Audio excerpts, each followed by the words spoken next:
বানাচ্ছি স্পাইসি কাতলা। এখানে বানানোর জন্য নিয়ে নিয়েছি 5 পিস কাতলা মাছের পেটি। মশলায় কি কি লাগছে দেখিয়ে দিই। এখানে আছে লেবু, পেঁয়াজ, রসুন, আদা, আছে কাজু, একটা গোলমরিচ আর গরম মশলা। এখানে আছে একটা ছোট্ট জায়ফল, গরম মশলা বেশি নয়। এবার মাছটার জন্য আমি 1 টুকরো লেবু নিয়েছি। একটা লেবু 6 টুকরো করা, আমি 1 টুকরো লেবু নিয়েছি। নিয়ে একটু লেবু রস দিয়ে দেবো পরিমাণ মতো, ওই আর কি 1 চামচ মতো। দিয়ে দেবো একটু লবণ, এটা মাখিয়ে নেব। হয়ে গেছে, এবার রেখেছি। আর এখানে কড়াইতে একটু জল নিয়েছি, এবার একটা গামলা বসিয়ে দেব। জলটা ফুটে উঠেছে, এবার গামলাটা আমি বসিয়েছিলাম তুলে নিয়েছি। এবার জলটা ফুটে উঠেছে, গামলাটা দিয়ে দিলাম। দিয়ে এবার মাছগুলো দিয়ে দেব।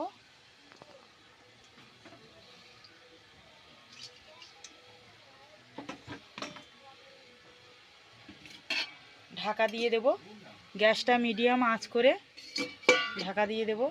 ভাপে 10 মিনিট হবে। কড়াইটা গরম হয়ে গেছে, একটু তেল দিয়ে দেব।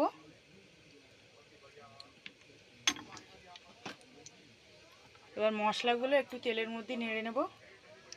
প্রথমে দেবো রসুন,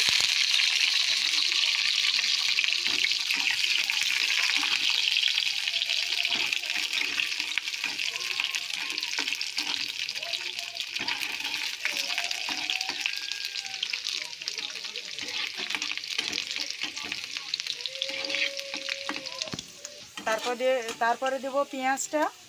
একটা বড় পেঁয়াজ কাটা আছে এখানে।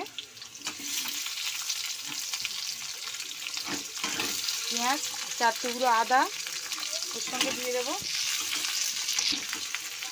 এই মশলাগুলো, গরম মশলা, কাজু, গোলমরিচ।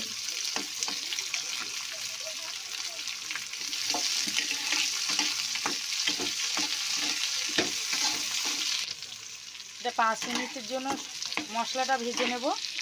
আর এই দিয়ে বেশি হয়ে গেছে, 10 মিনিট সেদ্ধ হয়ে গেছে। এবার গ্যাসটা বন্ধ করে দেব, দিয়ে মাছটা ঠান্ডা করে নেব। মশলাটা এরকম ভাজা হবে, খুব বেশি ভাজা হবে না আর খুব কাঁচা হবে না, মিডিয়াম ভাজা হবে। এবার মশলাটা ঠান্ডা করতে রাখবো। বাটির মধ্যে মশলাটা দিয়ে দেব।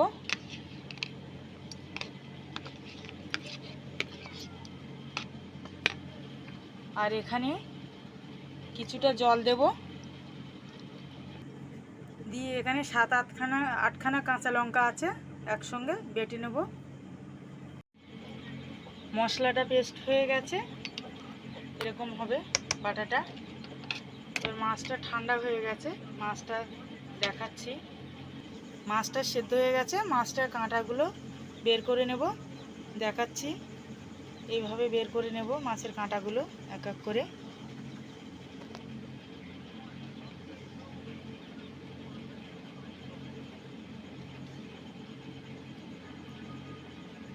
এইভাবে মাছগুলো দেখে নেব, এক এক করে মাছগুলো সব ছাড়িয়ে নেব।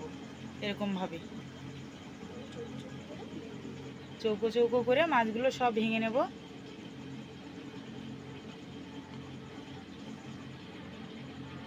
মাছটা এইভাবে ভেঙে নেব। এখানে দিয়ে দিচ্ছি একটু জিরের গুঁড়ো, 1 চামচেরও কম, অর্ধেকটা একটু দিয়ে দেবো ধনের গুঁড়ো। আর একটু দিয়ে দেবো লঙ্কার গুঁড়ো, লাল লঙ্কার গুঁড়ো। এর মধ্যে দিয়ে দেবো বেসন, 2 চামচ, একটু বেশি দেব, 2 চামচ 2.5 চামচ বেসন দেব। আর দিয়ে দেবো 1 চামচ কর্নফ্লাওয়ার। দিয়ে দেবো পরিমাণ মতো লবণ। আর এখানে দেব আমি যে বাটা মশলাটা বেটেছি, এই বাটা মশলাটা দিয়ে দেবো 1 চামচেরও একটু বেশি, 1.5 চামচ দিয়ে দেবো এটা বাটা মশলাটা। দিয়ে এটা ভালো করে মাখিয়ে নেব, এরকমভাবে মেখে নেব মাছটা মাখা হয়ে গেছে, দেখো দেখাই যাচ্ছে খুব সুন্দর মাখা হয়েছে।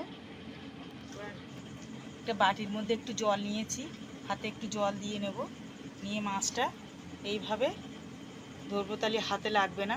খুব সুন্দরভাবে যেরকম ডিজাইন চাইবেন সেরকম করবেন। আমি তো এইভাবে বানাচ্ছি।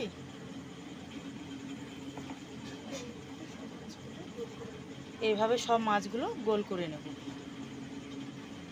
এইগুলো সব গোল গোল করে নিয়েছি। কড়াইটা আমি বসিয়েছি, আগে থেকে বসিয়েছি। কড়াইটা গরম হয়ে গেছে, তো আমি তেল দেব।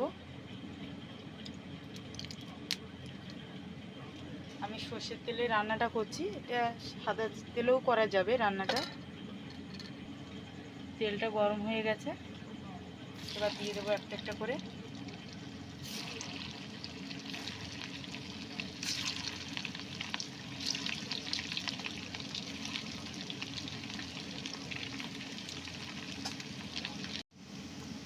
এক পিঠ লাল লাল হয়ে গেছে, তো একটা আমি চামচ দিয়ে, এরকম একটা চামচ দিয়ে উল্টে উল্টে দেবো। যে পিঠটা লাল হয়ে গেছে সেই পিঠটা উপরে দিয়ে দেবো।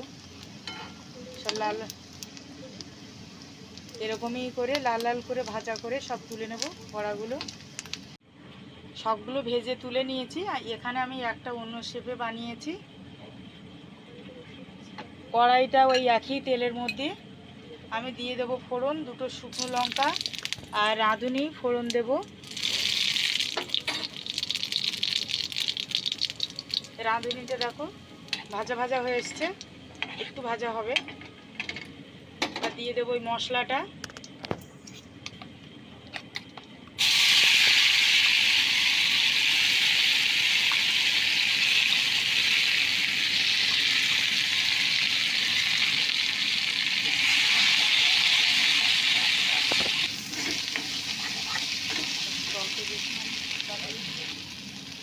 এটা আমি হলুদ ছাড়াই করবো রান্নাটা।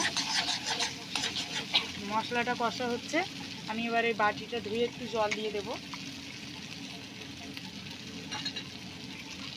মশলার মধ্যে আমি কোনো হলুদ দিলাম না, আপনারা চাইলে দিতেও পারেন হলুদ।